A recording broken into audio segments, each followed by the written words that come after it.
इस वीडियो में हम लोग बात करने वाले हैं श्रीदेव सुमन यूनिवर्सिटी में जो बीएससी फर्स्ट ईयर का जो पेपर हुआ केमिस्ट्री में, फर्स्ट पेपर यानी इनऑर्गेनिक केमिस्ट्री के आंसर की पे हम बात कर रहे हैं। तो जो पहला सवाल है वो है the shape of D orbital is, D कक्षा की आकृति है। ऑप्शन करेक्ट आंसर है double dumbbell shape. D orbital आपकी डबल डंबल शेप होते हैं। तो इसमें पहले का जो करेक्ट आंसर है वो ऑप्शन नंबर सी है।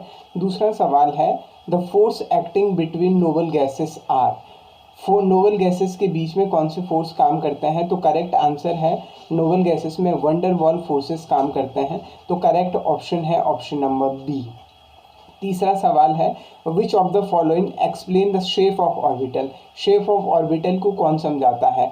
ऑप्शन आपके पास दे रखे थे principal quantum number, azimuthal quantum number, magnetic quantum number और स्पिन क्वांटम नंबर। तो करेक्ट आंसर है ऑप्शन नंबर बी जो है azimuthal quantum number. Basically azimuthal quantum number आपको शेप ऑफ द ऑर्बिटल बताता है। तो इसका करेक्ट आंसर हो गया ऑप्शन नंबर बी। चौथा सवाल है the electron present in outmost shell are called, outmost shell में जो इलेक्ट्रॉन होते हैं उनको क्या कहते हैं। तो करेक्ट आंसर है वैलेंस इलेक्ट्रॉन उनको कहते हैं। तो करेक्ट ऑप्शन हो गया ऑप्शन नंबर डी।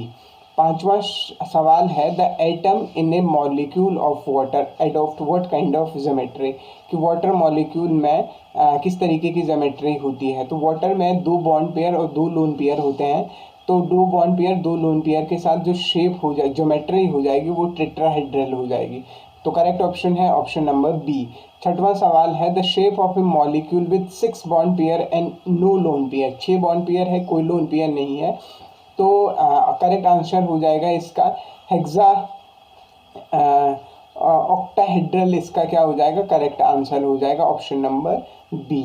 अगर सातवां सवाल आप देखेंगे विच of the following pair show the diagonal relationship in the periodic table, second period और थर्ड पीरियड के एलिमेंट डायगोनल रिलेशनशिप शो करते हैं। तो इनमें से जो करेक्ट आंसर है वो बेरिलियम का एल्यूमिनियम के साथ डायगोनल रिलेशनशिप होता है। तो सेवेंथ का करेक्ट आंसर है ऑप्शन नंबर सी। आठवां सवाल है the correct order of electronegativity, electronegativity का करेक्ट ऑर्डर है। तो करेक्ट ऑर्डर होता है सबसे ज़्यादा इलेक्ट्रोनेगेटिव फ्लोरीन होता है, फिर ऑक्सीजन होता है, फिर नाइट्रीन होता है, नाइट्रोजन होता है, फिर क्लोरीन होता है, फिर ब्रोमीन होता है। तो यहाँ पे जो सीक्वेंस है उस सीक्वेंसिंग के हिसाब से फ्लोरीन सबसे ज़्यादा, फिर क्लोरीन, फिर सबसे ज़्यादा हो गया फ्लोरीन हो गया, फिर ऑक्सीजन हो गया, फिर क्लोरीन हो गया, ब्रोमीन। तो करेक्ट आंसर यहाँ पे ऑप्शन नंबर बी है। तो फ्लोरीन सबसे ज़्यादा इलेक्ट्रोनेगेटिव, फिर ऑक्सीजन, फिर क्लोरीन और फिर ब्रोमीन। नौवां सवाल है which has the highest bond order. तो नाइट्रोजन और नाइट्रोजन के बीच में ट्रिपल बॉन्ड होता है N2 में, तो इसीलिए वहाँ पे बॉन्ड ऑर्डर 3 हो जाएगा। तो हाईएस्ट बॉन्ड ऑर्डर किसका है, नाइन्थ का करेक्ट आंसर है N2 यानी नाइट्रोजन, डाइनाइट्रोजन। 10वें सवाल पे आएंगे the set of representing correct order of first ionization potential, first ionization potential beryllium का सबसे ज़्यादा होगा, फिर मैग्नीशियम का और फिर कैल्शियम का। तो यही यहाँ पे करेक्ट ऑप्शन है ऑप्शन नंबर बी। अगर आप क्वेश्चन नंबर 10 पे आएंगे सोडियम क्लोराइड है sodium ion as cation and chloride ion at as anion. तो इसका करेक्ट आंसर है सोडियम क्लोराइड में sodium ion as a cation की तरह काम करता है और क्लोराइड एज ए एनाइन की तरह काम करता है। अगर मैं 12वें सवाल पे आता हूँ तो 12वां सवाल कहता है which element has the ground state electronic configuration. एक एलिमेंट दे रखा है, उसका ग्राउंड स्टेट इलेक्ट्रॉनिक कॉन्फ़िगरेशन आपको दे रखा है, वो है 1s2 2s2 2p 1s2 2s2 और फिर 2p6 3s2 3p6। तो यहाँ पे टोटल एक्चुअली दिख नहीं रहा है पेपर में, टोटल 17 3p5 से हम कैलकुलेट कर सकते हैं कि करेक्ट ऑप्शन क्लोरीन यहाँ पे करेक्ट ऑप्शन होगा। 12 का बी करेक्ट ऑप्शन है। 13वां का सवाल in which of the following does not central item does not achieve an octet of electron, central metal के पास किस में ऑक्टेट नहीं है। तो BH3 जो होता है ये बनाना बॉन्ड बनाता है ऑक्टेट को कंप्लीट करने के लिए। तो BH3 में ऑक्टेट बोरोन का ऑक्टेट कंप्लीट नहीं होता है। 14वां सवाल था uncertainty principle was given by, uncertainty principle किसने दिया था। तो इसका करेक्ट आंसर है हाइजेनबर्ग। हाइजेनबर्ग ने अनसर्टेनिटी का प्रिंसिपल दिया था जिसको हाइजेनबर्ग अनिश्चितता का सिद्धांत भी कहते हैं। 15वां सवाल है स्ट्रक्चर ऑफ HF IF7 की वो आपसे स्ट्रक्चर पूछ रहा है। तो यहाँ पे आयोडीन के पास 7 बॉन्ड पेयर और 0 लोन पेयर के साथ आपका पेंटागोनल बाइपिरामिडल उसकी क्या हो जाएगी, स्ट्रक्चर हो जाएगी। 16वां सवाल है which of the following is correct order for electron pair repulsion. ये BBT ये वेस्पर थ्योरी का सवाल है। तो जो लोन पेयर में रिपल्सन होता है वो सबसे ज़्यादा होता है, उसके बाद दूसरे नंबर पे लोन पेयर बॉन्ड पेयर और तीसरे नंबर पे बॉन्ड पेयर। तो करेक्ट आंसर है यहाँ पे ऑप्शन नंबर डी, जहाँ पे lone pair option number C में लोन पेयर का जो रिपल्सन है वो सबसे ज़्यादा होगा बॉन्ड पेयर से और फिर बॉन्ड पेयर।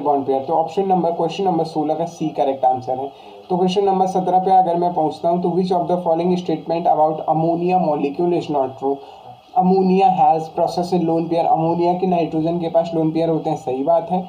अमोनिया में नाइट्रोजन हाइड्रोजन के बीच का एंगल 107 डिग्री होता है, बिल्कुल सही बात है। Shape is pyramidal in shape और the shape is tetrahedral in shape. अब हमसे शेप पूछा हुआ है, ज्योमेट्री नहीं पूछा हुआ। अगर वो मुझसे ज्योमेट्री पूछता तो टेट्राहेड्रल होती, लेकिन शेप पूछा हुआ है तो शेप क्या होती है, पिरामिडल होती है। The shape of ClF3। 18वां सवाल है, इसका करेक्ट आंसर है टी शेप, क्योंकि 3 बॉन्ड पेयर और आपके 2 लोन पेयर के साथ टी शेप ज्योमेट्री शेप हो जाएगी। 19वां सवाल है in solid NaCl the coordination number of Na and Cl ion are respectively. तो 6 कोऑर्डिनेशन नंबर होते हैं, 6 Na और 6 Cl होते हैं।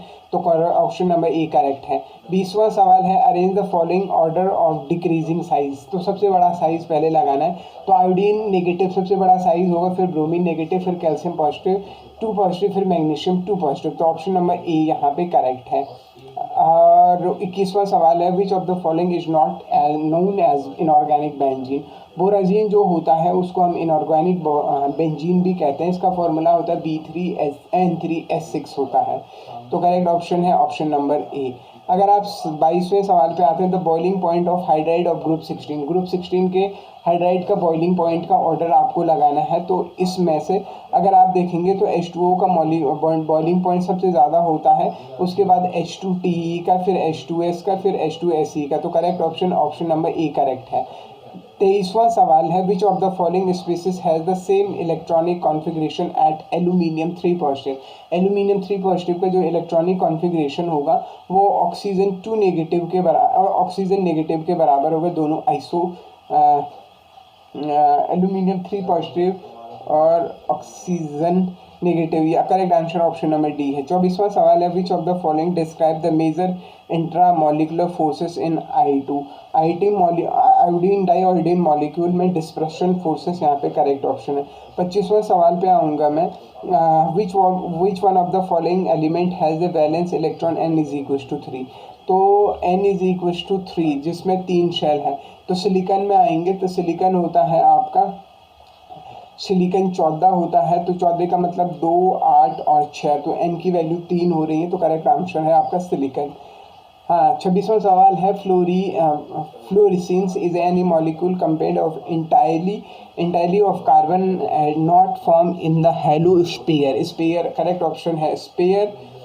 अगर आप पहुंचेंगे 27वें वाले सवाल पे, polarisation introduces in a molecule. Polarisation किसी भी मॉलिक्यूल में आयनिक कैरेक्टर को इंट्रोड्यूस करता है। तो करेक्ट ऑप्शन है आयनिक कैरेक्टर।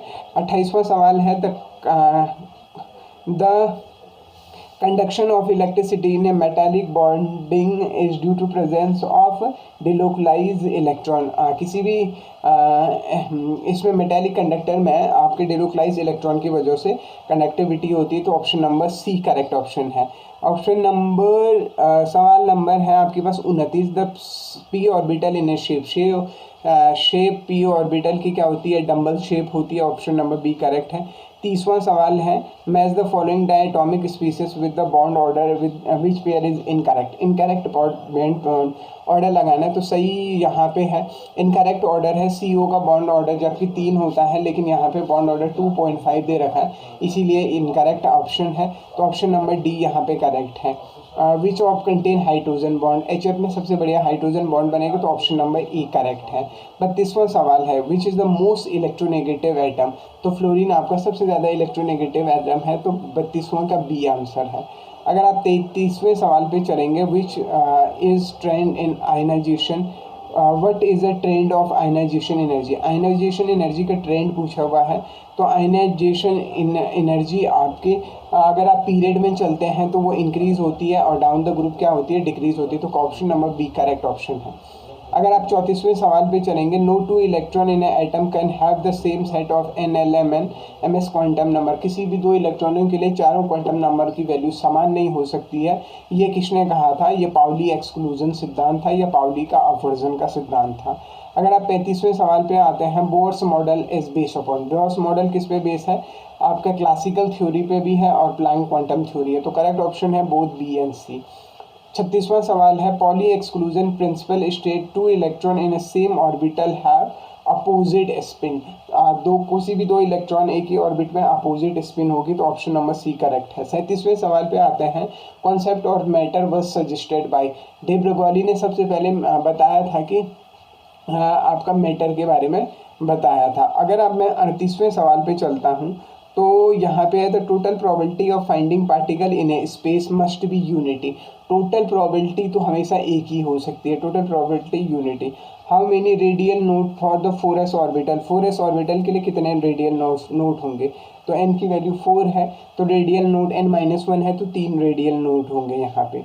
40वां सवाल है, when pair of cation and anion are missing in a crystal it is called. जब समान रूप से धनायन और अनायन अपनी जारक स्थिति को छोड़ के चले जाते हैं तो वहाँ पे आपकी शॉर्ट की डिफेक्ट होता है। तो ऑप्शन नंबर सी करेक्ट है। 41वां सवाल है, density of crystal remain unchanged result of Frenkel defect की वजह से ठोसों की डेंसिटी में कोई अंतर नहीं आता। 42वां सवाल है, the percentage of ionic character in a bond between two atom is calculated from the difference of their electronegativity. Answer है ऑप्शन नंबर बी इलेक्ट्रोनेगेटिविटी। अगर आप चलते हैं 43वें सवाल पे, 43वां सवाल है, which of the following compound is not ionic in nature. तो आयनिक इन नेचर तो करेक्ट ऑप्शन है, मैं लिथियम क्लोराइड के साथ जाना ज़्यादा पसंद करूँगा, तो lithium chloride option number A. 44वां सवाल है, what is electronic configuration of calcium 2 positive.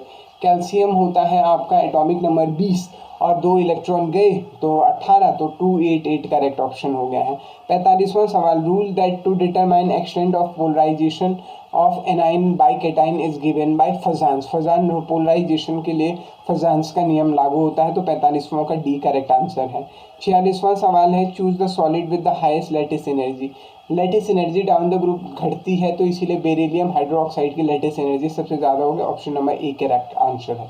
47वां सवाल है, atomic size of the following element in decreasing order. Decreasing order में लगाना है आपको, तो डिक्रीजिंग ऑर्डर में। 48वें सवाल पे जब मैं आता हूँ, विच of the following halogen has highest electron affinity. तो क्लोरीन की सबसे ज़्यादा इलेक्ट्रॉन एफिनिटी होती, तो करेक्ट आंसर बी है यहाँ पे क्लोरीन। 49वां सवाल है, which of the following molecule is paramagnetic. Paramagnetic कैसे कैलकुलेट करोगे आप? आपको नंबर ऑफ इलेक्ट्रॉन, ऑक्सीजन में 12 हो गए, N2 में हो गए हैं आपके 7 दूना 14, ऑक्सीजन में 8 दूना 16, फ्लोरीन 9 दूना 18। अब इसके आधार पे आप पैरामैग्नेटिक और डायमैग्नेटिक बता सकते हैं। 55वां सवाल है, which of the following is semi conductor. और करेक्ट ऑप्शन है गैलीनियम और गैलीनियम आर्सेनाइड। वैसे बेसिकली दो अलग अलग चीज़ें हैं, गैलीनियम अलग है और आर्सेनिक अलग चीज़ है। तो 50 का ये हो गया है। तो ये मेरे हिसाब से आंसर की थी। अगर आपको ये वीडियो हेल्पफुल लगा है तो बाकी लोगों तक शेयर कीजिए। अगर अभी तक आपने चैनल को सब्सक्राइब नहीं किया है तो प्लीज़ सब्सक्राइब कीजिए और एक बार शेयर ज़रूर कीजिए। थैंक